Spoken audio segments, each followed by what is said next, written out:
Dahan-dahan lang, tingin sa paligid. Sino ba ang bulag? O baka patay lang ang konsensya?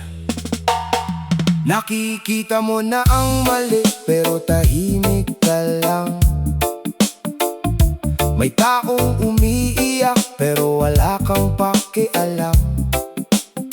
Kapag sariling bulsa, biglang may paraan. Pero kapag kapwa mo, bahala na ang kasagutan.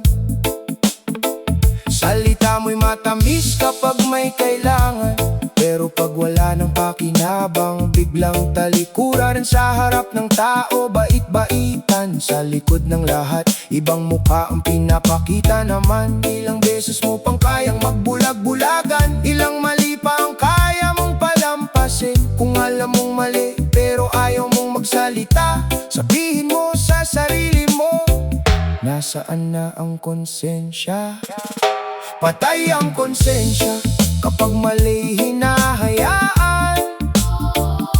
Patay ang konsensya kapag kapwa'y sinasaktan.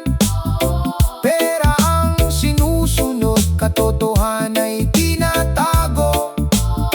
Kapag puso'y naging bato, patay ang konsensya mo. May hustisya raw para sa bawat isa, pero bakit may iba na laging nakakalusot pa?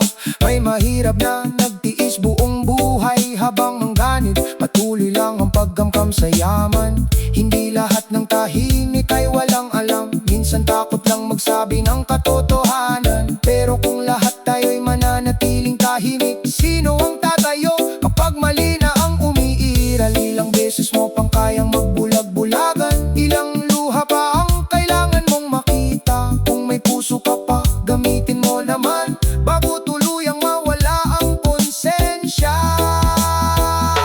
Patay ang konsensya kapag mali hinahayaan. Patay ang konsensya kapag kapwa'y sinasaktan. Pera ang sinusunod, katotohanan ay tinatago. Kapag puso'y naging bato, patay ang konsensya mo. Hindi kailangan maging bayani para lang piliin ng tama. Hindi kailangan maging makapangyarihan para tumulong sa kapwa. Isang salita, isang gawa, isang tapang na magsabi ng tama na. Dahil ang mundo'y hindi magbabago kung lahat tayo'y mananahimik na lang. Patay ang konsensya kapag mali hinahayaan. Patay ang konsensya kapag kapwa'y sinasaktan. Gisingin ang puso, buksan ang iyong mata bago tuluyang mawala ang konsensya sa sarili mo. Yeah. Hindi lahat ng tahimik walang alam,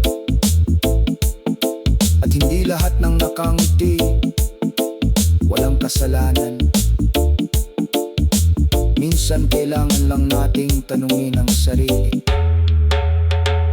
kung alam kong mali, bakit hinahayaan ko?